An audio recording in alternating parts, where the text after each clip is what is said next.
Evento discute a carreira dos auditores fiscais. Reunião conjunta entre entidades cria G12 para analisar uma nova proposta de estrutura de carreira.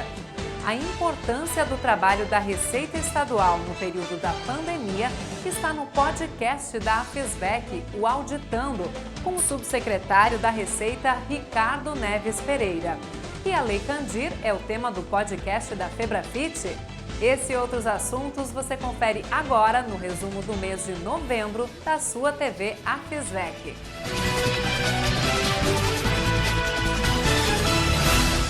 No dia 30 de novembro, a AFISVEC realizou um evento online sobre a valorização da carreira do auditor fiscal. Tradicionalmente, novembro é o mês da Fiscalíade, as Olimpíadas dos Fiscais. Esse ano ela não pôde ser realizada, mas para não deixar passar em branco e pela urgência do assunto, a entidade resolveu realizar esse evento que foi o marco inicial no desenvolvimento de uma nova proposta de estruturação da carreira do auditor fiscal da Receita do Estado. A vice-presidente Kátia Gisele de Souza, em seu discurso de abertura, justificou a ausência do presidente Marcelo Mello, que apresentava sintomas da Covid-19. E por ainda não saber o diagnóstico, se manteve em isolamento. Também explicou as razões do evento. O desejo da FISVEC para hoje é revitalizar nos colegas o sentido e o valor da nossa carreira. Somos autoridades tributárias com o poder dever de fazer cumprir a legislação tributária do Rio Grande do Sul. Trabalhamos para que os contribuintes possam cumprir voluntariamente as suas obrigações de forma simplificada e correta.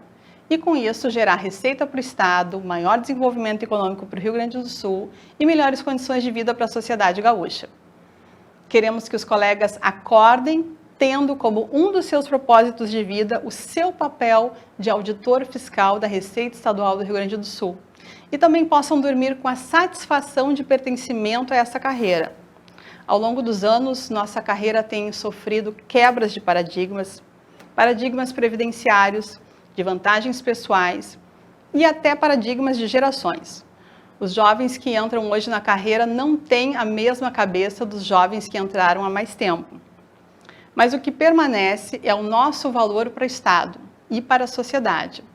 O nosso trabalho é fundamental para a realização das políticas públicas e é nesse patamar de reconhecimento remuneratório que devemos sempre estar. Neste momento, todos os nossos colegas e entidades estão voltados para a reconstrução da carreira. Ao final desse encontro, iremos propor para o secretário Toneto que a formação de uma comissão entre administração e entidades, para estudar e encaminhar uma proposta de plano de carreira. Esperamos com isso que ano que vem a gente avance nas negociações com o governador e com a Assembleia Legislativa. Serão muitas etapas a cumprir, algumas delas bem difíceis. Exatamente por isso que a FISVEC pensou em proporcionar o dia de hoje para os colegas. Precisamos estar fortalecidos, unidos, coesos, alinhados nas mesmas ideias e ideais. Isso vai nos dar equilíbrio e força que precisamos para enfrentar os nossos desafios. Vai nos dar visibilidade frente aos nossos apoiadores e patrocinadores, até chegarmos onde queremos estar e onde devemos sempre estar. O professor doutor Juarez Freitas, um dos palestrantes convidados, salientou 10 tópicos importantes relacionados ao tema. Pela extensão da matéria e por sua importância, recomendamos que os auditores assistam ao vídeo na íntegra. Ele está disponível no link que está na tela. Segundo o professor Juarez, a reforma administrativa aprovada na Assembleia Legislativa este ano afetou os auditores fiscais, carreira típica de Estado. Ele afirma que os ajustes podem e devem ser feitos e que o governo provavelmente vai ser sensível em relação a isso. Também destacou a necessidade de o Estado ter uma avaliação do impacto sobre as renúncias fiscais. O segundo ponto importantíssimo é que dentro dessa valorização da carreira de Estado, que tem tudo a ver com uma arrecadação eficiente e eficaz, existe também a necessidade de a instituição do Estado, a administração tributária, ter um pronunciamento sobre a avaliação de impactos E isso é muito importante, no tocante às chamadas renúncias fiscais, alguns chamam de gastos tributários. Por que eu acho isso muito importante? É uma das razões pelas quais nós temos de ter a independência funcional. É alertar que determinadas renúncias colidem com os objetivos do desenvolvimento sustentável, por assim dizer. Então, esse é um segundo ponto. Toda a palestra está disponível no canal do YouTube da associação. Confere lá. E o secretário executivo do Centro Interamericano de Administração Tributária, Márcio Verdi, apresentou dados dos 160 países com 1 bilhão e 800 milhões de trabalhadores dos fiscos, mostrando não somente o perfil dos administradores tributários, mas as estruturas e o funcionamento das administrações fiscais em todo o mundo. Vejam o que ele fala sobre a nota fiscal eletrônica. A nota fiscal eletrônica, que em espanhol se diz fatura eletrônica, ela tem um nível de implantação na América Latina muito superior a todos os países do mundo. E isso nos permitiu que hoje a América Latina, mais uma vez, dando exemplo do mundo, o primeiro país do mundo a fazer uma declaração pré-feita, borrador, e enviar ao contribuinte é o Chile. Hoje, 90% dos chilenos recebem a sua declaração do IVA pré-feita, só tem que aprovar.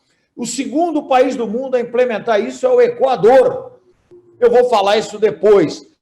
Agora, somente a Itália implementou a nota fiscal eletrônica. E a França criou um grupo, está criando esta semana, para seguir o modelo igual à Itália, implementar a nota fiscal eletrônica. Nós estamos na frente, como foi a América Latina, que recebeu a primeira declaração por internet, o Brasil. Então, nós temos muito orgulho de dizer que, na parte do uso da tecnologia, não devemos a ninguém na América Latina. Verdi também salientou os custos das administrações e como os países estavam antes da crise do coronavírus. É difícil falar sem ver alguns indicadores como a arrecadação, mas eu vou começar primeiro falando do custo da administração. Nossas administrações têm um custo abaixo da média que era tida quando se discutia a criação de uma agência tributária com plena autonomia. Se dizia, serão destinados 2% dos recursos para essa agência. Ora, a América Latina, os senhores podem ver aqui na média, está abaixo de 1%. De 1%. Ou seja, custa menos de R$1 para arrecadar R$100. Bom, como nós estamos em arrecadação? Já falei do custo de arrecadar, falei da renúncia e agora, como nós estamos arrecadando? Eu coloquei aqui a OCDE, esse 34, como referência, não como objetivo. Eu não acredito que o nível de tributação da OCDE deve ser modelo para nós, porque cada país tem o seu nível ótimo de tributação, de acordo ao seu modelo de Estado. Então, não posso comparar o Chile, que é 21, e dizer, o Brasil tributa muito mais. Bom, as universidades públicas no Chile são pagas. A previdência social no Chile, pública, não existe. Então, cuidado ao analisar. Mas eu vou, por isso, não fazer análises individuais. Vou comentar. A nossa média hoje está em 23%. E como tem melhorado ou piorado? Aqui dá para resumir. Ela já foi 16%. E a OCDE era 32%. Vejam, senhores, que eu tinha que dobrar a tributação na América Latina, multiplicar por 2 para alcançar o nível da OCDE. Hoje, nós estamos em 23% e eles em 34%. Basta eu aumentar 50%. Então, é evidente que nós melhoramos. a nossa capacidade de arrecadar na América Latina. Com o secretário adjunto da Fazenda, Jorge Luiz Toneto, falou da reestruturação da carreira. Ele fez uma comparação com o setor privado, avaliou as reformas estruturais, como a previdenciária e administrativa, e as adaptações necessárias com as mudanças. A Fazenda, ela já tem história de perpetuidade. Tá? Perpetuidade não quer dizer ser conservador, ser reacionário, tá? Mas poder se adaptar. Tá? É usar quase uma lógica darwiniana, né? Diante do teu propósito, tu saber como você vai se adaptando a esse propósito com as mudanças, seja de reforma tributária, seja de ajuste fiscal, e da sua própria sociedade que está mudando drasticamente. Então, a gente não pode viver... a gente sobrevive, porque a gente é imposto, a gente tem toda aquela questão nossa formal e tal, mas não podemos dizer que não existe competição. A própria guerra fiscal nos mostra isso. Existe competição entre estados, existe competição. Eu, quando fui secretário da Fazenda da Porto Alegre, eu descobri que tinha competição grande entre Canoas e Porto Alegre, sobre tributação, sobre call center, sobre uma série de coisas, tá? Que eu não sabia, não tinha ideia de tão forte que era. E com outras cidades também, e com outras capitais. Então, a guerra fiscal, ela é natural, o propósito próprio por dar por N formas, que pode ser dada por orçamento, por tributo, ela é uma realidade. Tá? A busca mesmo um país como os Estados Unidos ainda pratica atos comerciais e tributários para se impor, sem querer justificar nada ou querer defender qualquer... até o próprio Márcio comentou aí a questão da tributação, no caso de uma exportação alavancada por dólar. Né? Então, bom, a gente tem uma noção, nós temos a gente chegou a pensar que a gente quer que fazenda a gente vai ter quando ela fechar 150 anos. Tá? A gente tem o projeto CPC da 2030.